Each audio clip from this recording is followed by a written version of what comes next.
Hello my dear students, welcome in my BD tutorial.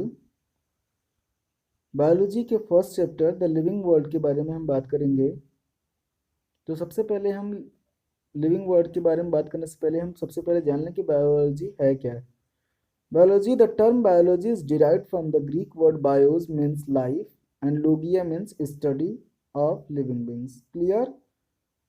इसका मतलब biology जो है ग्रीक वर्ड से डिराइव हुआ है, जिसका नाम मतलब होता है bios and logia. Bios means living beings and logia means study of living beings.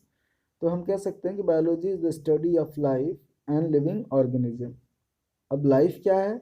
Life can be defined as the property और quality of living organism that distinguish from dead और non living in some functions like growth, metabolism, response to stimuli, reproduction. Clear?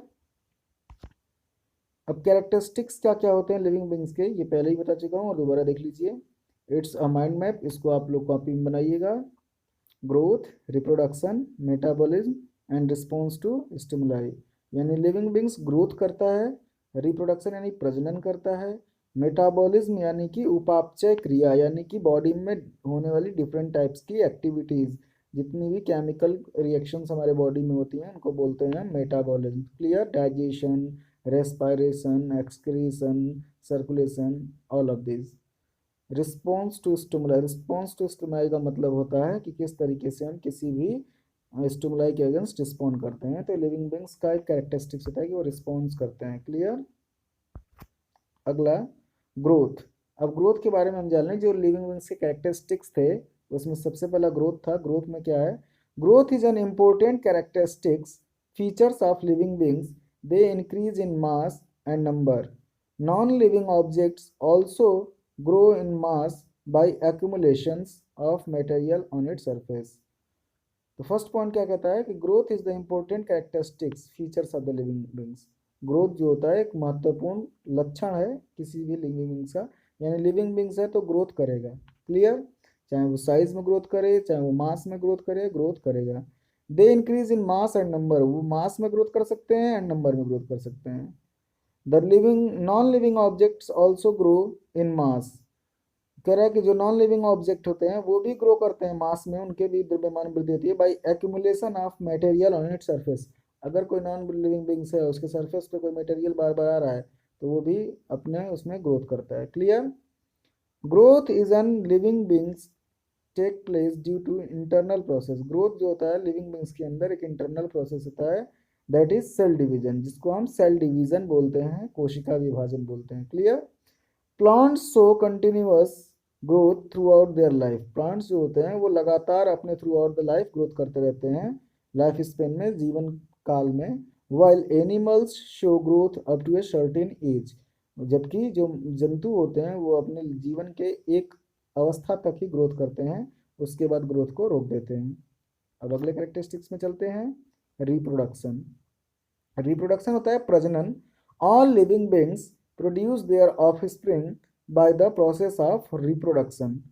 जो जितने भी जीव जंतु होते हैं वो सभी प्रजनन के द्वारा अपनी ही संतान की उत्पत्ति करते हैं, अपने जैसे संतान की उत्पत्ति करते हैं।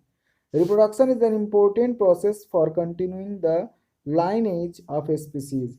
कह रहा है कि किसी भी जाति के, जाति का अर्थ है यहाँ पर किसी भी प्रकार के जीव जंतु का धरती पर लगातार बना रहना रिप्रोडक्शन के कारण ही सक्षम हो सकता है। अदरवाइज पृथ्वी पर जो भी जीव जंतु होते हैं वो खत्म हो जाते हैं अगर रिप्रोडक्शन नहीं होता तो।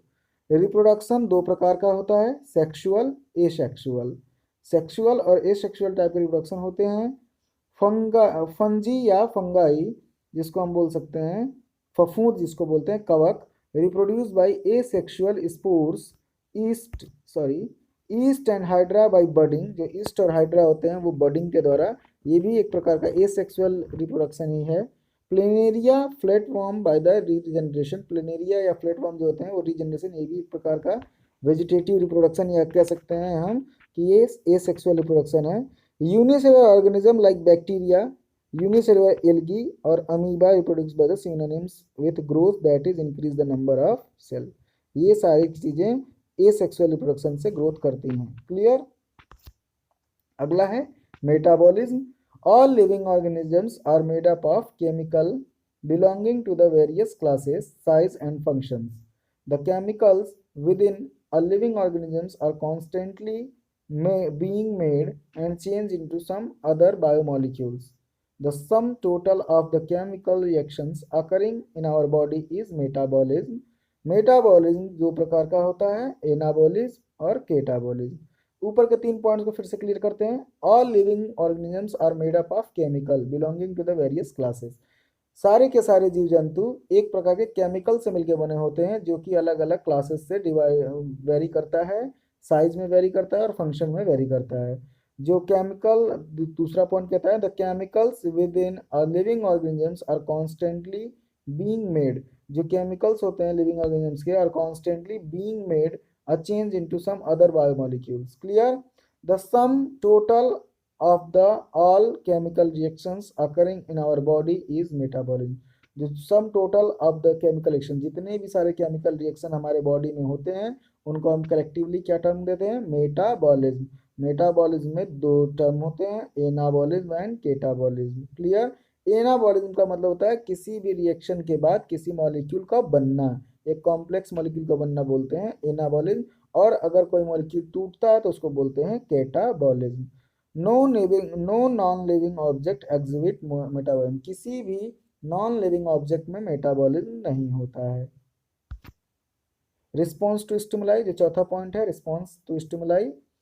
Living organism respond to their surrounding और एनवायरनमेंट। जितने भी लिविंग ऑर्गेनिज्म होते हैं वो अपने रिस्पॉन्ड करते हैं अपने सराउंडिंग में, अपने एनवायरनमेंट में। ठीक है।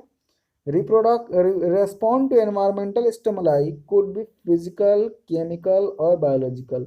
जो रिस्पॉन्स होता है एनवायरमेंटल स्टिमुलाई के द्वारा वो फिजिकली हो सकता है, केमिकली हो सकता है या बायोलॉजिकल हो सकता है। Clear? Plant respond to external factor. Plant जो होते हैं वो एक्सटर्नल फैक्टर के द्वारा रिस्पॉन्ड करते हैं, जैसे कि light, water, temperature and other organism, pollutants etcetera. Clear?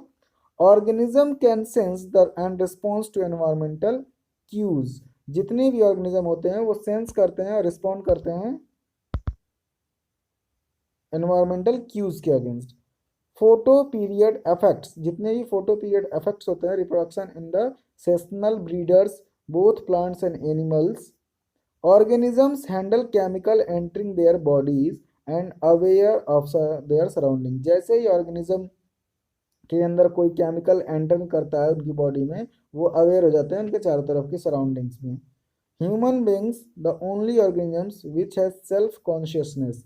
मनुष्य को ही एक ऐसा जीव माना गया है जिसके अंदर स्वयं की इच्छा शक्ति या कॉन्शियसनेस यानी थॉट्स के अकॉर्डिंग वो अपने अंदर खुश हो सकता है, दुखी हो सकता है, नहीं उसका सेल्फ कॉन्शियस होता है human beings.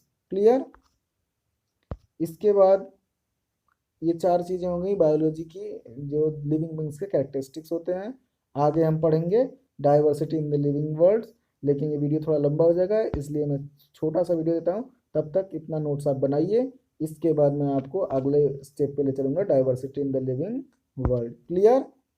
Thank you very much.